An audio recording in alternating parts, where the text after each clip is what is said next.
जिस दशक में हम अभी है,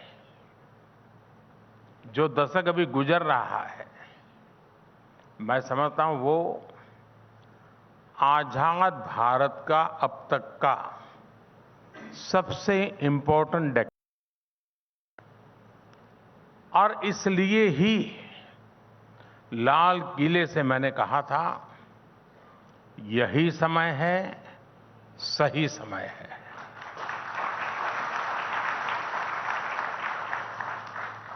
ये दशक एक सक्षम, समर्थ और विकसित भारत बनाने की नींव को मजबूत करने वाला डेकेड है। ये दशक उन आकांक्षाओं को, एस्पिरेशंस को पूरा करने का है जो कभी भारत के लोगों को असंभव लगती थी। एक मेंटल बैरियर तोड़ना बहुत जरूरी है। ये दशक भारत के सपनों को, भारत के सामर्थ्य से पूरा करने का दशक होगा। और मैं ये वाक्य बड़ा महत्वपूर्ण रूप बोल रहा हूं, सपने भारत के, सामर्थ्य भी भारत का।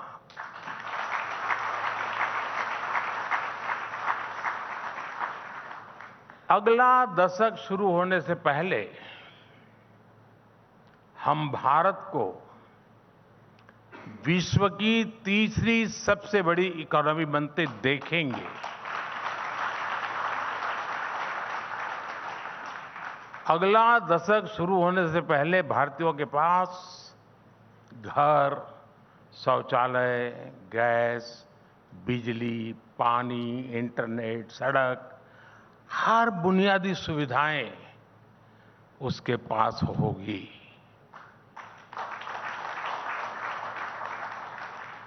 ये दशक भारत में world class expressway, high speed train,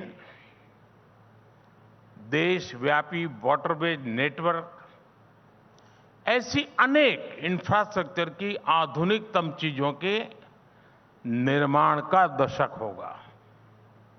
इसी दशक में भारत को अपनी पहली बुलेट ट्रेन मिलेगी। इसी दशक में भारत को fully operational dedicated freight corridors मिलेंगे। इसी दशक में भारत के बड़े शहर या तो मेट्रो या नमो भारत रेल के नेटवर्क से जुड़ चुके होंगे। यानी ये दशक भारत की high speed connectivity, high speed mobility और हाई स्पीड प्रॉस्पेरिटी का दशक होगा।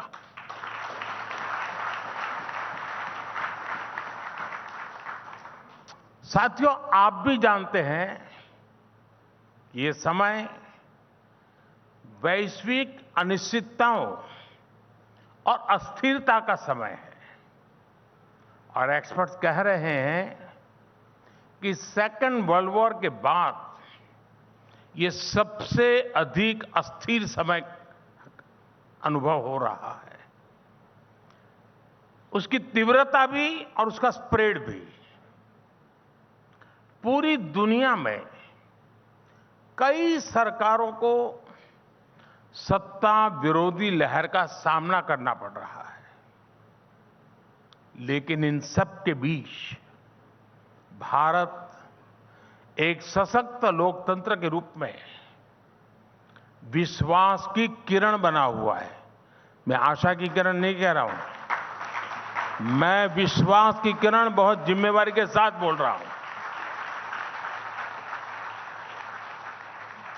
और ये स्थितियां तब है जब हमने देश में बहुत सारे रिफॉर्म्स भी किए हैं।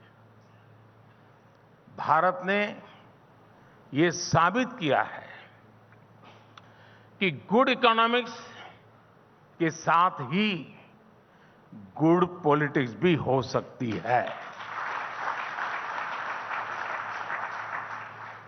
साथियों, आज एक वैश्विक जिज्ञासा, ग्लोबल क्यूरियोसिटी है कि भारत ने ये कैसे किया। ये इसलिए हुआ क्योंकि हमेशा सिक्के के किसी भी पहलू को नजरअंदाज नहीं किया।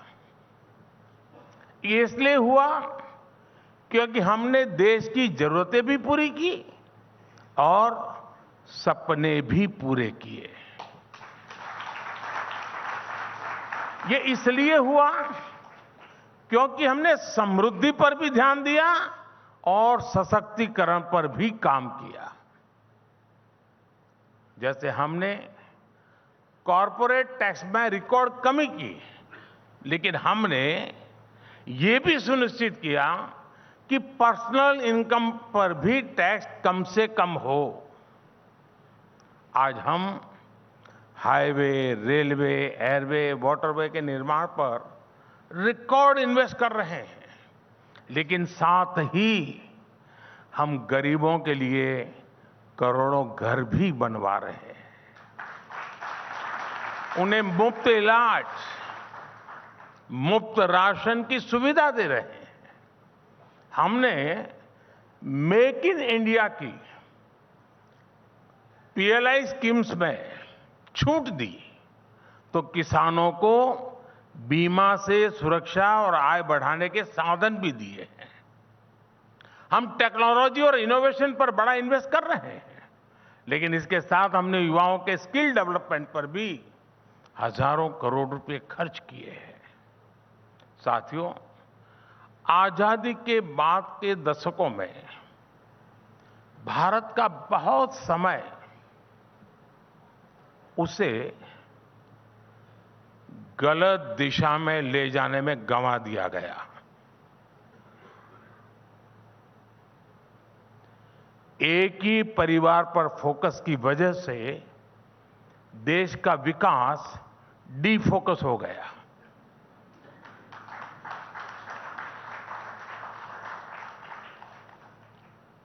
मैं इसके विस्तार में नहीं जाना चाहता, लेकिन आप ये मानेंगे कि विकसित भारत बनाने के लिए हमने अपने खोए हुए समय को भी रिकवर करना होगा। इसके लिए अभूतपूर्व स्केल और अभूतपूर्व स्पीड पर काम करना होगा।